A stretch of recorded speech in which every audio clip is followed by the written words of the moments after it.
All right, then, let's get started. Good evening or morning. Welcome back to Shiitake News. I'm happy to have you, and I'm happy you're here with me again. A lot of interesting stories to go over today. Nothing too heavy. Some light stories here and there. First off, let's start off with personhood. I found this interesting. I classified it under celebrities because I think this orangutan deserves it. Well, this individual now, I guess I could say, has been granted personhood, and I thought it was interesting because he's sentient. He's a closer to human being than most creatures out there. So he was granted she was granted personhood, and it brought to question what qualifies as personhood. At what point did he or I'm sorry, at what point did she qualify to be a person? And I don't shun the idea. I think that's a good thing. I'm just curious what would qualify as such. Would it be knowing between right and wrong, feelings, feeling pain, feeling happy, helping others, contribute to society? And at one point will other things qualify for personhood, such as machines or or AI, artificial intelligence? Would they ever qualify for personhood? That was just the first thing that came to my mind when I saw this. I'm really happy for her. She's moved to Florida, I believe, and she got a bunch of gifts for Valentine's Day and even made a new friend, 31-year-old male chimp, from what I understand. But yeah, I just thought that was an interesting story to start off with. What would qualify someone to be a person? Interesting. Anyways, I'm happy. Wish her a happy Valentine's Day. She's looking lovely. No need to shave. Everybody can be hairy nowadays. It's good. Next up. This one seems like a small article, something that we would read for humor or for sci-fi. And I thought it was interesting because it's not a big deal until they find something, basically. So for now, we're going to brush it off and be like, oh, they're looking for life in space. Yeah, that's good for them. Good job. Have at it. But the moment they find something, it's going to be world changing. It's going to change everything, everyone. It will bring everything into question. Evolution, was an accident, a religion. I don't know what chaotic factors may come out of. Maybe nothing. Maybe we'll be acceptance of new life. So, just curious how this is going to affect us if we do find life. And I guess it's from what I understand, there's government agencies and private companies are supporting this search, and I think it's been New Mexico. Yeah, New Mexico Observatory.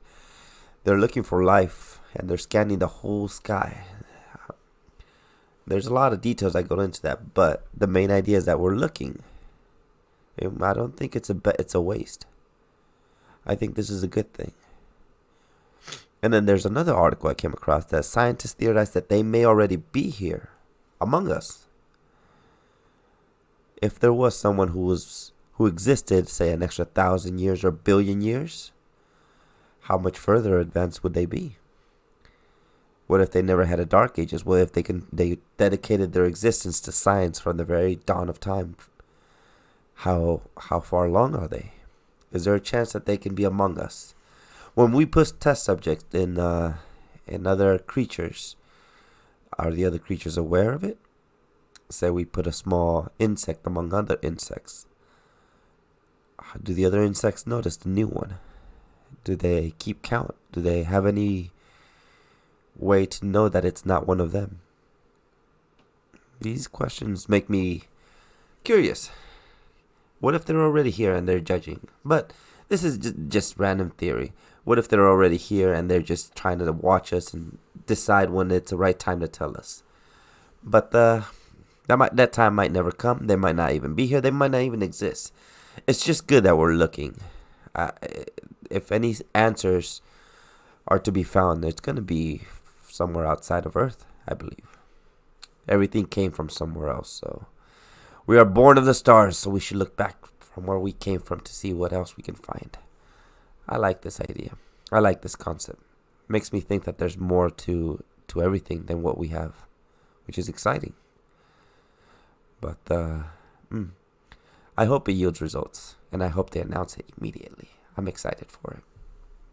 I live in Japan, as I may have mentioned, and last weekend on Saturday, they had their Hadaka festival, which means you put on these little Japanese, kind of like thongs, and you run around celebrating fertility, and it's super fun. There's like 10,000 people, and it's mostly, it's actually only men running around with these little thongs. They call it a naked festival because you're not wearing a shirt or really anything other than that cloth, the lion cloth. But you're not naked. But there's a lot of interesting wooden carvings and statues and things that look like other things that these little towels hide. It's a really high energy. It's one of the fun cultural aspects of being in Japan. These wild festivals. Festivals are fun. All of Japanese are very modest, very conservative. They're very reserved. But once they have a few drinks and once it's party time or festival time, it gets wild. Good God! I mean, I've been all over Mexico and I've been all over California and I've been around the world in many party areas, and I gotta say the Japanese really party hard when it's festival time. So if you're in Japan, you missed it this year, but do try to make time to hit it up. It's not far, and the bullet train takes you there, and it's pretty cheap. So yeah, look forward to that next year, I guess. Next up, Nevada. It's heating up. Bernie broke from the pack. He's way ahead. I'm starting off with this picture because there was a bunch of. This isn't the actual image from the event.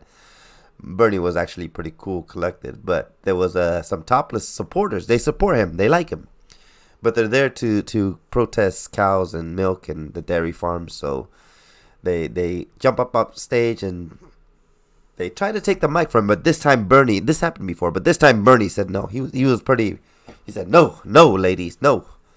But these ladies weren't taking no for an answer, so they grabbed another mic, and then Bernie just brushed it off and got off the stage and let them do their thing. But they were protesting cows or the dairy farms, and they poured not milk, but they poured something on themselves. And just some young topless individuals excited about something, and they wanted to make a statement. Nothing dangerous. Bernie's completely safe. Actually, he's more than safe. Bernie's in the lead. Bernie's kicking butt. And I can't say I'm going to vote for him, but I do support him if he has a nice grassroots, if the people want him to be the nominee, then I completely endorse the people's choice, of course. I don't like Bloomberg. I hope Bernie takes it from Bloomberg. I think Bloomberg's buying his way. So, yeah, I think those are your two main choices. Biden's, I don't think he's going to go anywhere. Warren's not going to go anywhere. Buttigieg is still in there. So you have Buttigieg, Biden, or Buttigieg, Bernie, and old boy Bloomberg. Now Bloomberg will pay for everything. He's willing to give you money.